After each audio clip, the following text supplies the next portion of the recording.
So now, I give you guys some time to add 72 with one of these numbers to figure out which one is M. So, did anybody change their answers, or is everybody still sticking with what they said? Okay, so 250 minus 72 equals one of these numbers, and then 72 plus one of these numbers equals 250. So the correct answer that it would be is 175. Okay? I mean 178. Yes, correct.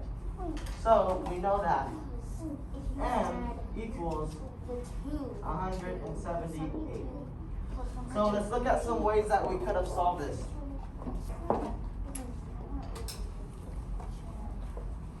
So this is one way that we could have solved this problem.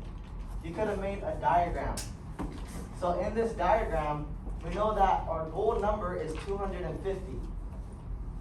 And we know that we have 9 times 8. So you could have added all these numbers together, or you could have did 9 times 8. And then that would help us find our missing number.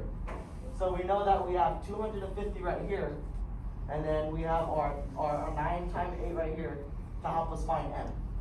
So that is one way that we could have solved this problem. Another way is right here, we could use this diagram. So by using the diagram, we figured out that the students raised $9 each day for 8 days. So we figured out that they raised 8 times $9. So they need a total of $250. And they need to raise M more dollars. So we know that the blue number right there, 8 times 9, is the amount they already had raised. Plus the M, the number that we're looking for, should equal 250. So this is the equation that we have wrote out right here. 8 times 9 plus M equals 250. Okay, so that was an equation that we could have used to solve this problem. And then these are, this is basically step 1 and step 2 of the equations. So we know that step 1, we had the multiply, 8 times 9 plus the M equals 250. And we figured out that that gave us 72. So we did 72 plus M equal 250, or we could have did subtraction. We could have did 250 minus 72 to get our M. So for question number 1, so what was the first operation we should have done? Leah? Yeah, so we knew that the first operation we should have done is multiplication.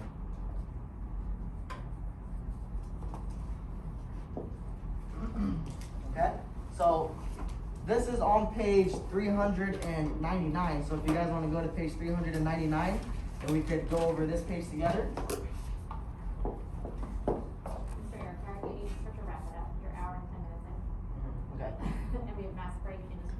Okay.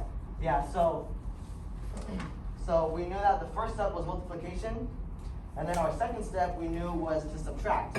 So our second step was right here, to subtract. So that would go into right here for step number 2. And then it tells you basically how to do the problem right here on this page. That's why on question number 3 it says, why could we subtract 72 from 250 to find M? Okay? And then on question number 4 it says, what is M? And we figured out that M is 178. And what does it stand for? So we know that M stands for the missing number. So we already went over all this information, so you guys can plug it into your book. And yeah, so that will conclude our lesson for today. Now we're gonna get ready to go for our math break. So good job everybody, you guys did wonderful.